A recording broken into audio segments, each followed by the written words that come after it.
Your early years pupils might be small in stature, but that can't be said of the 3 early years resources we're evaluating today on Resource Review. They are a set of giant building blocks, a wooden bike without pedals, and an enormous activity tray for messy play.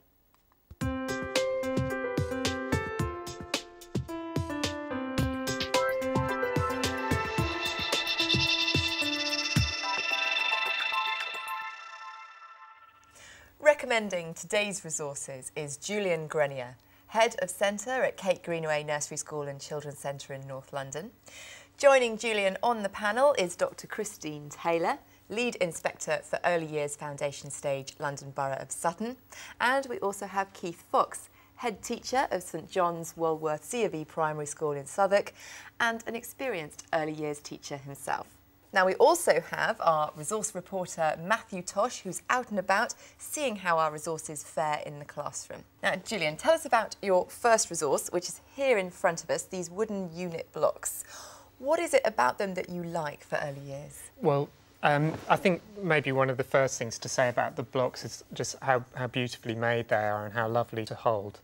They offer an inexhaustible range of opportunities for children to build. Right. It's completely about children using their imagination to create structures. So they're giving children a very hands-on experience of shape, size, number, all sorts of mathematical ideas through the very careful design of the blocks. They're made from maple wood. They're very, very durable. We have a set of blocks at Kate Greenaway that must be a good 30 years old. Right. And is still in daily use by the children. So this is a resource you'll still be having children using it kind of decades to come. Thank you. Well, we sent Matthew Tosh up to Benetton Children's Centre in North London to see what Sarbjit Dariwal and her early years group were building with their unit blocks. One of the earliest memories I have as a child is building things with blocks, but they weren't as big as these. These are the wooden unit blocks. And there's all sorts of different shapes and sizes. They're designed to fit together mathematically, and there's some unusual shapes as well. So I'm interested to see how Benetton Children's Centre are using them.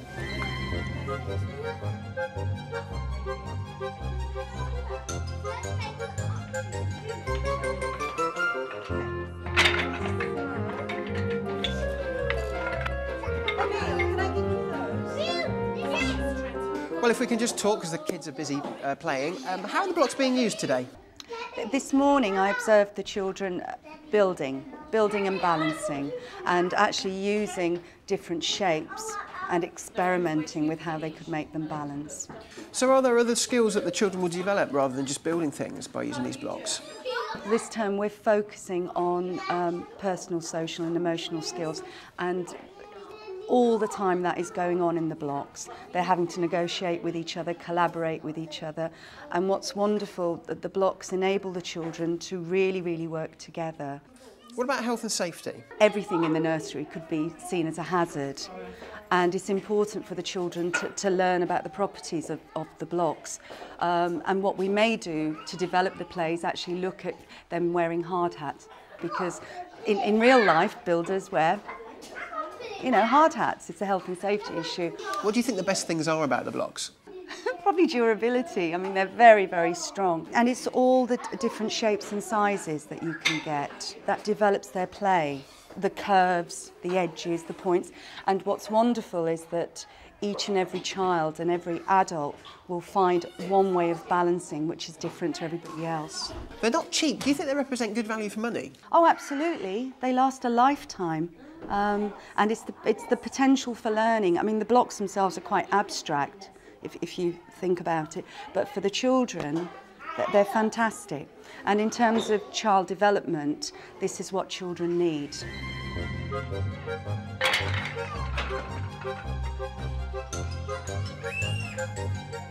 So some constructive comments here, and now I'll hand you back to our panel.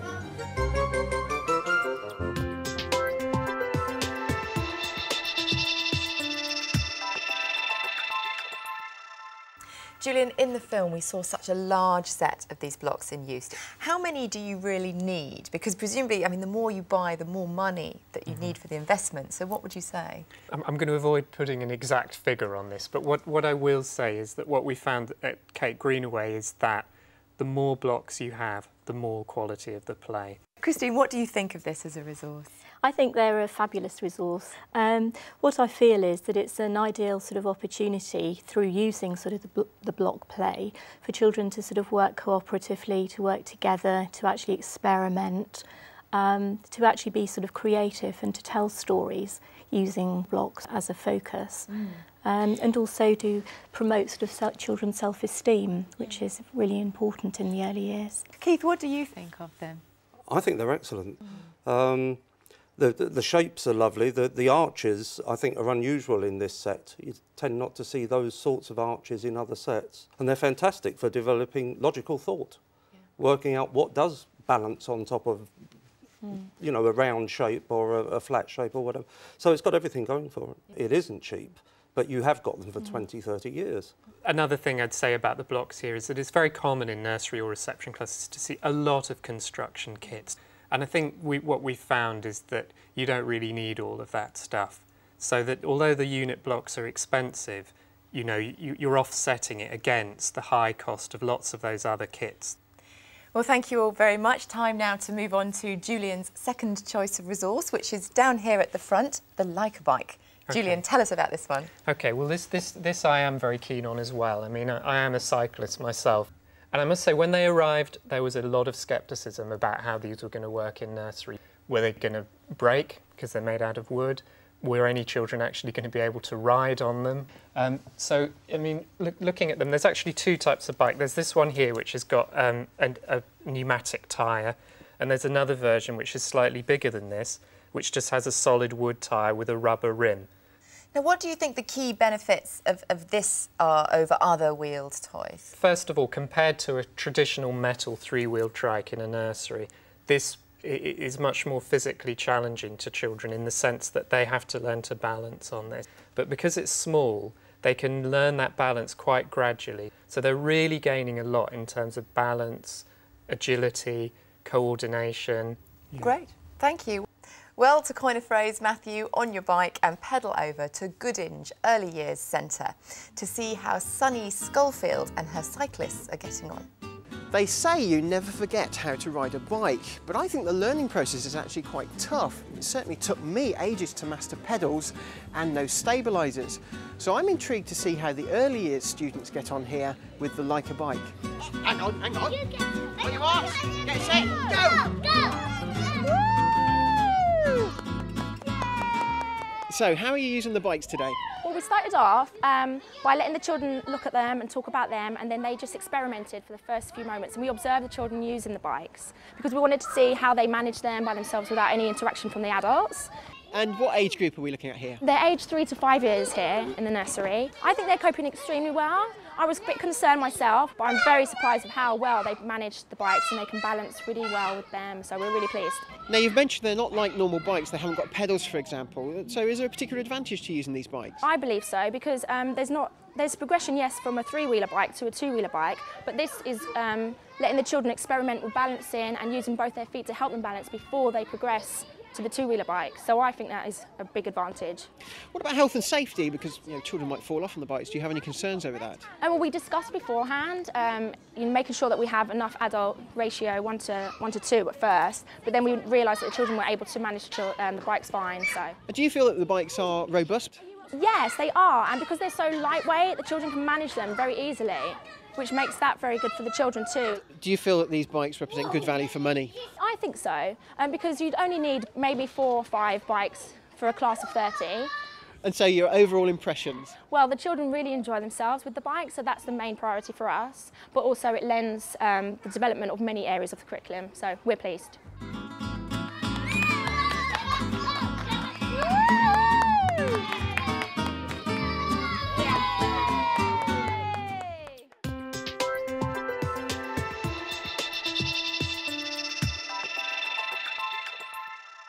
Christine, what do you make of Leica bike? I think that learning to ride a bike is one of life's sort of milestones. It's you know, fantastic resource. I think that what this product does over sort of many others really is that it doesn't have sort of the stabilisers. It's picking up on children's sort of gross motor skills, and as I think it's already been said by sort of the panellists, active learning is very important, and this is a very good example of that. Keith, what do you think? I love the fact that they look so modern. I think they're so well designed. I think they're very attractive for the children. The opportunities for physical development, especially as so many of our children don't seem to walk very much.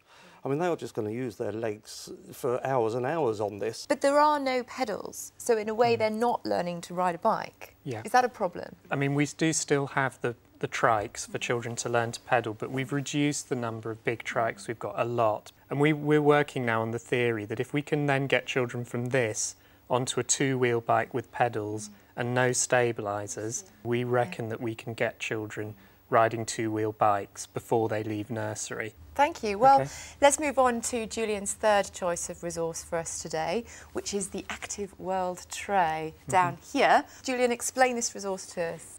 But what we love about these trays is that you can put all sorts of different equipment in them. So we've used them for ice, for example, for cooked spaghetti, for corn flour and water, all sorts of different things. And the children can have really, really good messy play experiences which don't kind of slip off the table and onto the floor and kind of spread even more chaos everywhere around them. So it's a very practical resource. You can have it on the floor. We have babies sitting in them. We have children rolling in materials in them, hand, foot printing. It's a very nice piece of practical equipment. But I would just say to people, just get the tray. Don't worry about the other bits. But presumably, if you did get the accessories and there are different backdrops that you can get, that could spark off a lot of imaginative play.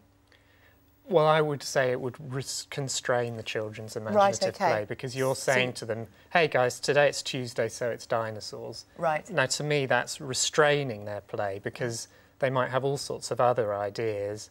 And I really think we do children a disservice by presenting them with these kind of pre-made pictures and resources and themes. Well, tray alone then, Christine, would you be a fan of that?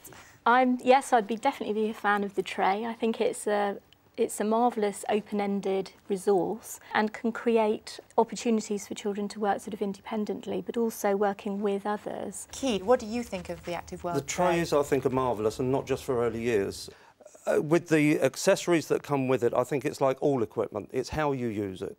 But I think for exploratory type activities, just the tray and whatever you put in it, leave the children to it. Well, thank you all very much. That's all we've got time for today. But just to recap, the three resources that we've looked at are the wooden unit blocks from Community Products UK Limited, the Leica bike, supplied by Leica Bike, and the Active World tray, supplied by TTS Group Limited. For more information about the resources we've featured, go to our website. It's teachers.tv/resource review, or if you want to email us, resourcereview@teachers.tv. I'd like to say a very big thank you to our panel, to Julian, to Christine and to Keith. Thank you for joining us. We'll see you next time on Resource Review. Bye-bye.